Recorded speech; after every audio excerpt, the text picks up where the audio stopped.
Listen to Dracula by Bram Stoker. Part 1. Level 2. 1. The year is 1875. A count from Eastern Europe named Dracula wants to buy a house in England.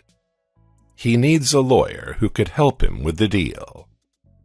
Young Jonathan Harker, a lawyer from London, is going to do the job. The Count has to sign some documents, so Jonathan is going to meet with the Count in person.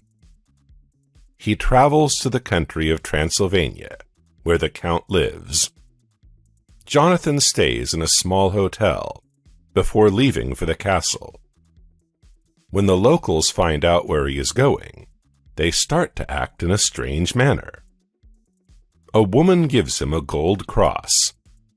Other people look hard at him and say strange things about vampires and dark powers.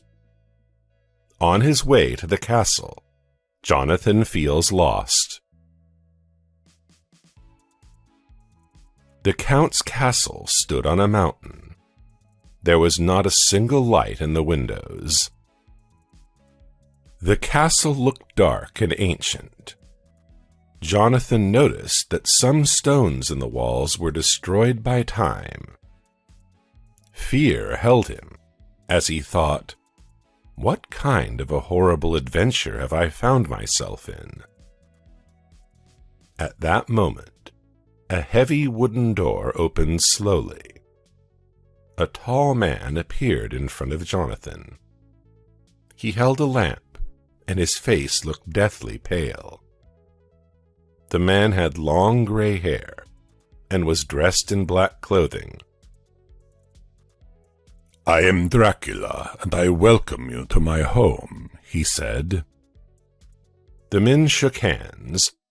Jonathan noticed that Dracula's hand was incredibly strong and cold as ice. More like the hand of a dead man than a living one, Jonathan thought to himself.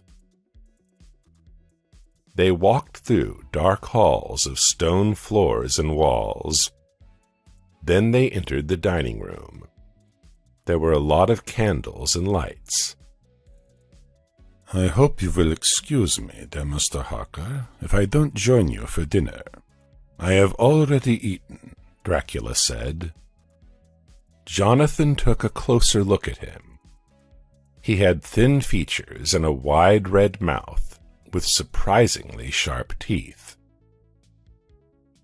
After dinner, Jonathan went to his room.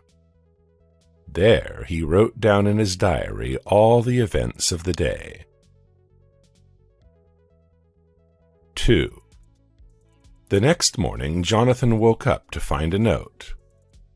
"I have to leave. Don't wait for me. D." Jonathan ate breakfast alone. Then he went searching for things to do. The castle was impressive, but it was completely empty. There were no servants, no other guests. Soon, Jonathan noticed one more detail. There were no mirrors in the castle. In Dracula's library, he found a great lot of English books. He was reading when Dracula returned in the evening. "I am glad you are enjoying yourself," he said. "These books have been great friends to me, and have taught me many things about England." "And you speak excellent English, Count," Jonathan said. "Thank you," he replied. "May I use your library?" Jonathan asked. "Of course, dear friend. You may go anywhere you wish in the castle," Dracula said, "except where the doors are locked. We are in Transylvania, and Transylvania is not England. You will see strange things here." He was quiet. Then he asked, "What kind of house have you chosen for me?"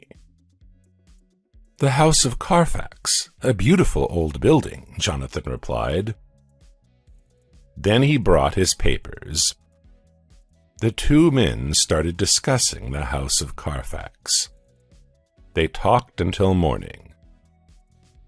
"My friend, I mustn't keep you awake for so long," the Count finally said. "Please get some rest." Send this video to your friends if they like reading books, too. 3. In the morning, Jonathan put a mirror on the window and started to shave. Suddenly, he stood very still. He felt the Count's hand on his shoulder. Dracula stood right behind him. Jonathan looked in the mirror, but he didn't see Dracula's reflection. How could that be possible? "Good morning," the Count said. He took Jonathan by surprise. Jonathan shook and cut his neck a little. Suddenly, the Count caught him by the neck with his strong hand. A gold cross hung around Jonathan's neck. When Dracula touched it, he jumped back. He took the mirror and threw it out of the window. It hit the stone ground and broke into many little pieces. Days passed, and Jonathan grew more and more worried. "Why are there no servants in the house?" he thought. "Why has the Count never eaten with me? It seems that there is not a single person in the house except Dracula and me. Am I his prisoner?" One evening, the Count gave Jonathan several sheets of paper. "Please write letters to your office and your family. Tell them you will stay with me for another month," Dracula said. "Why should I stay that long?" Jonathan asked. His voice shook with fear. "I must ask, my friend, that you stay and tell me more about England." The Count smiled. In his bedroom, Jonathan wrote everything about Dracula in his diary. Then he hung the gold cross above his bed. "I must get out of here," he thought in fear. 4. After that night, Jonathan began to search the house. He tried all the doors, but most of them were locked. One day he found an open one. In the room, he suddenly felt weak and lay down on the couch. In his dream, he saw 3 women in white clothing. They were beautiful and had sharp white teeth. One of them came close to Jonathan. "He is young and strong. There will be enough kisses for everyone," she said. And the other 2 laughed. Sharp teeth touched his neck, and he closed his eyes. Suddenly the door opened, and the Count entered. He was out of his mind. He threw the woman away from Jonathan. "He belongs to me. Don't touch him," he shouted. "And what do we get today?" the woman asked. A large bag sat in the corner of the room. Something inside it moved. Jonathan thought that he heard a baby crying. The woman laughed. They took the bag and disappeared. The next morning, Jonathan woke up in his bed. "If it all wasn't a dream," he thought to himself, "then perhaps the Count has brought me back to my bedroom." Later that day, the Count asked Jonathan to write more letters to his office and family. "Tell them that you have left the castle. Write the following date, June 29th. "But today is only June 19th, Jonathan cried. "Yes, I know." Dracula smiled. Jonathan's blood ran cold. "You see, the post service here is far from good," the Count explained. His voice was soft and gentle. Hit the like button and don't forget to subscribe to our channel to get more audiobooks like this. 5. A few days later, Jonathan noticed a group of people arriving at the castle. They were carrying huge wooden boxes. Perhaps they will help me send my diaries and letters in secret, he thought. He talked to them through the window. Later that evening, the Count came to the library. He held Jonathan's letters in his hand. "My friend, you have no respect for our close friendship," he said slowly, and smiled. "I am very sorry, but we will have to destroy the letters." He held all the papers over a candle and watched them burn. "Now rest, my friend. You need to sleep well." Jonathan went to his room. He was very scared. Soon he heard strange noises behind his door and listened carefully. He recognized Dracula's voice. "Tomorrow night he is mine. Then you can kiss him," the Count said. Jonathan heard the women laugh. "They will kill me." Jonathan shook from fear. The next morning he decided to find the Count's bedroom. He climbed down the huge stones of the wall and crossed a dark hall. Then he entered a large room. There were 50 wooden boxes in the room, each of them filled with earth. The Count lay inside one of the boxes. His eyes were open, but he didn't move. "He is either asleep or dead," Jonathan thought.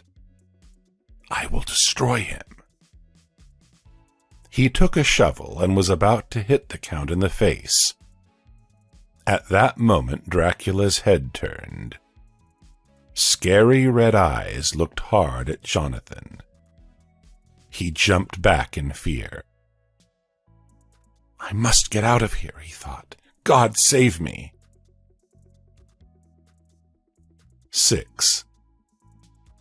In London, Jonathan's fiancée Mina is waiting for him. She is a very attractive and intelligent lady. After their wedding, she wants to help Jonathan in his work, so she studies typewriting. She has a friend, Lucy, a lovely and kind girl. 3 men wish to marry Lucy. One of them is the young and talented Dr. Seward. He is the head of a mental hospital. The second is Quincy Morris, a rich American from Texas. But Lucy's heart belongs to the third man, Mr. Arthur Holmwood. He is an attractive English gentleman, and he loves Lucy dearly too. One day, Mina came to visit Lucy in the small town of Whitby. The ladies walked along the old graveyard by the seaside. "My wedding is going to be a wonderful day," Lucy said. "And I haven't received a letter from Jonathan in days," Mina replied in a sad voice. Lucy tried to support her. "Don't worry, dear," she said. "Let's take a walk along the seaside. You will feel better." When they returned to Lucy's house, they went to bed in the same room. At night, Mina woke up in fear. Strong wind blew in through the window. Lucy's bed was empty and the door was open. Mina searched the whole house, but Lucy wasn't there. She noticed that the front door was open. "Perhaps she has gone to the graveyard," Mina guessed. She found Lucy sitting on a bench. A huge black figure stood above her. "Lucy!" Mina shouted. The figure turned around. 2 red eyes looked angrily at her.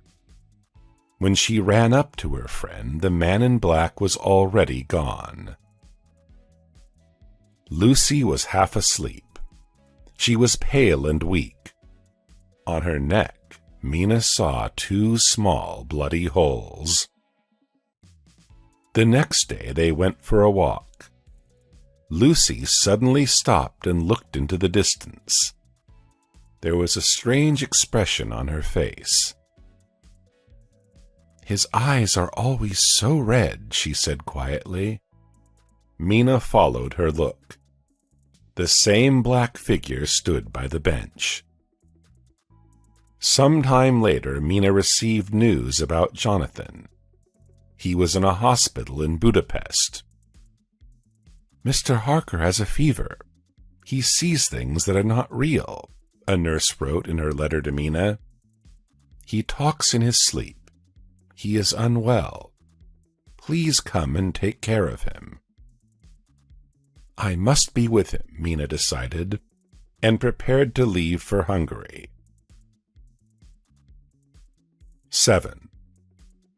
Dr. Seward, the head of a mental hospital, is very upset. Lucy has refused to marry him. To get over this pain, he throws himself into work. At the moment, he has a very unusual patient. Mr. Renfield is a middle-aged man. He acts strangely. He catches flies, spiders, and birds, and eats them. My patient destroys life. He believes that it will give more life and power to him, Dr. Seward thought to himself. He often visited his patient and talked to him. But one day Renfield refused to say anything. "My lord is coming now, and you no longer exist to me," he said. "What about your spiders and flies?" Seward asked. "I don't need them anymore," Renfield replied. That same night he escaped. He ran toward Carfax in his white hospital shirt. Seward and 4 guards followed him. Renfield stopped at the high church gate, and Seward could hear his voice. He was talking to someone. "I have waited a long time for you, my lord, but now you are here. You are my lord, and I will serve you. I will be true to you," he said in an excited voice. When Seward and the 4 guards caught him, a wild fire burned in his eyes.